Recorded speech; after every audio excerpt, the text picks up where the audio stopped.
As prevalent as mental health challenges are in the Black American community, it's very common and very unfortunate that a lot of us will never seek out treatment. Check it out.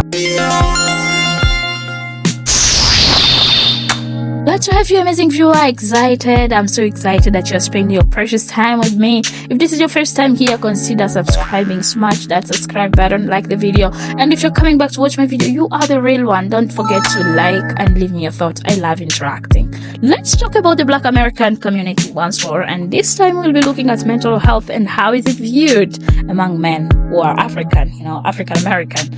And it's so surprising that it's just the same thing that happened to African men, those who live in Africa. And we are here to look into it. And it's so unfortunate that most of them will never look for help due to different things. And one of the things that I want to note here is how African are raised. They're always told, you are a man, you're strong, you have to endure everything that comes your way, you're strong, you're always told, even when young African men are growing up, even when they're being raised, they are always told, you are strong, you're not supposed to cry, you're not supposed to show your pain. There's a lot to discover here. Let me let you listen to what they have to say. I'll be leaving my thoughts at the end of the video. I appreciate that you're spending your precious time with me. Continue on.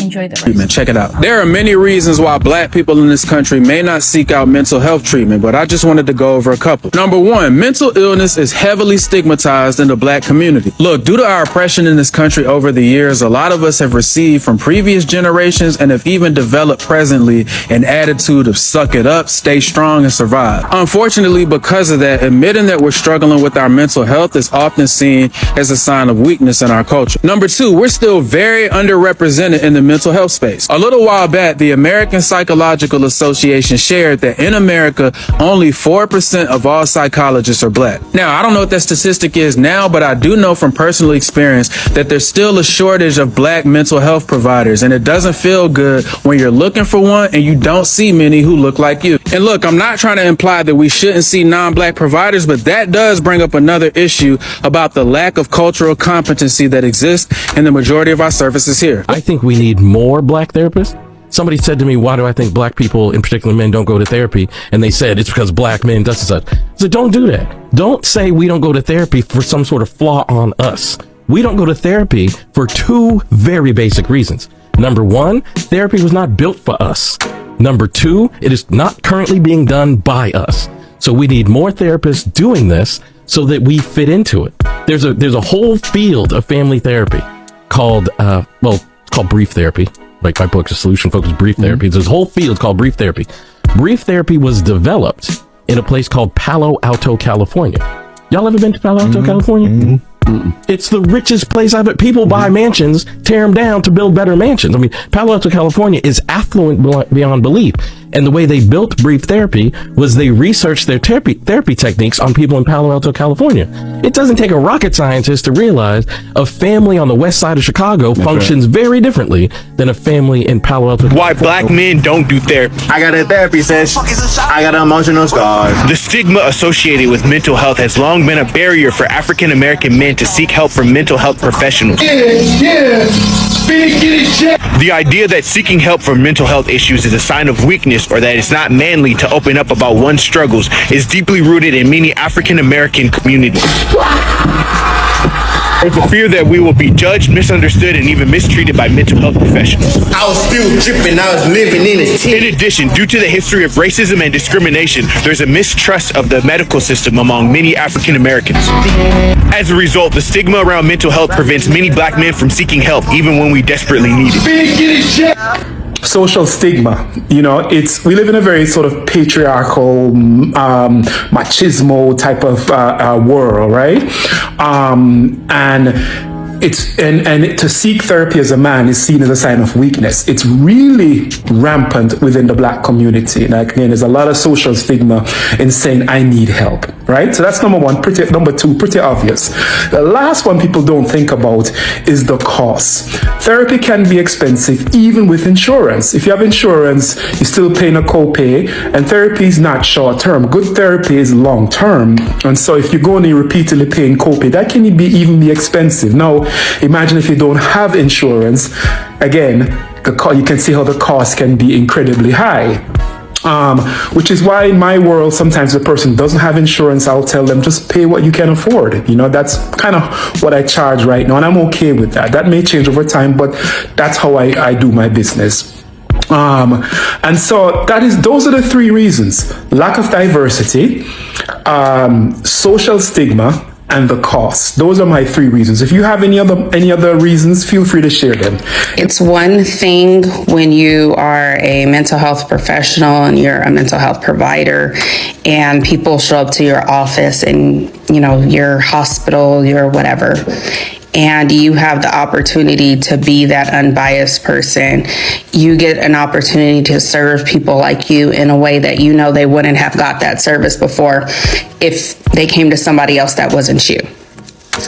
But when you're on the other end and you're that person in the emergency room, you're in the hospital, and you have to face the racism that you know for a fact exists because you're usually on the other side, that hits in a whole different way.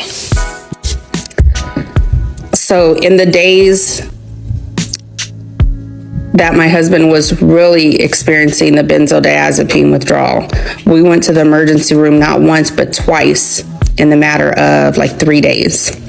And both times he went untreated, even with physiological things that were going on. And the fact that I had to participate from the other side this time, knowing that I was not getting the service that I should get, that my husband was not getting the service he should get, the treatment that he should get, because the color of our skin hit in a different way. And much like this post went to show, is that when we do show up to go get services, look at the services that we get. And that very much happened to us in this situation. And I can't help but think, you know, if our skin color was different, would he have gotten treatment? Would he have gotten services that would have drastically changed the outcome of ultimately the terrible thing that ended up happening to us? Yeah, it's something that everybody needs to think about, especially people that are sitting in those white coats, the people on the other end, you know. Another thing that I think is super important that I want to share about my story, about our story, is that we didn't wait until it was too late to get treatment. Obviously, having the head start of the information that I have, we went as soon as we saw something was wrong. I mean, we showed up within hours of seeing something was wrong.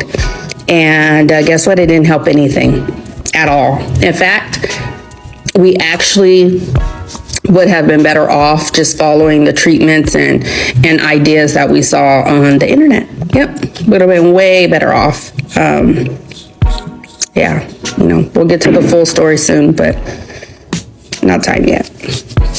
What do you think of therapy? Do you think that helps? And would you go to a male or a female therapist? I went through some really hard time because, you know, breakups and all that, and you're looking for professional help because, you know, you don't have particularly specific people you want to dump on, all that stuff.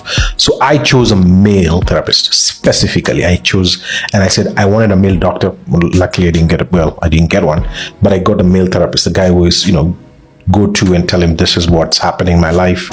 This, and you just listen and then give me his perspective. And a lot of what he still shared to me today, I still use. And one of that is, when you have problems, don't talk to women. Come and talk to men. Because men will tell you how it is. You know, a man will not sugarcoat it. He'll be blunt. He'll tell you how it is. He won't waste time feeling emotions and trying to take you down that tunnel. Yeah. He'll tell you, do this. This is where you are. This is what you need to do. I don't think people understand that there's only 4% of therapists that are black, and only 1% of black males, right? So a lot of times I'm seeing the demand increases, but I wonder if there's enough black male therapists to actually meet those demands. I doubt it. Right.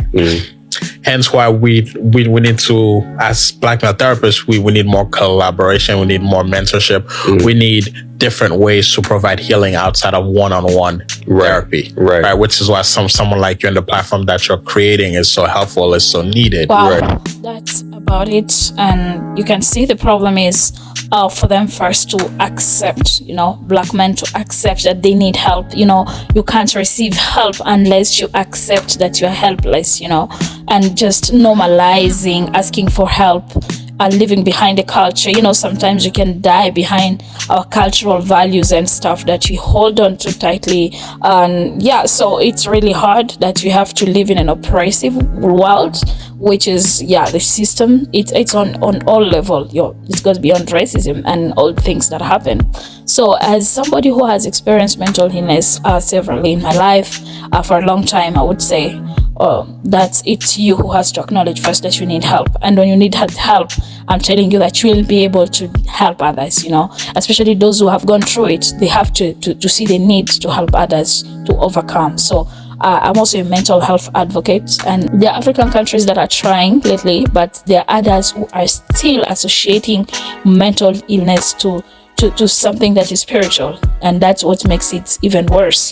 They give up on people while they can give them the help they need. So that was it about this video. Do not forget to leave your thoughts in the comment section. I love interacting, guys.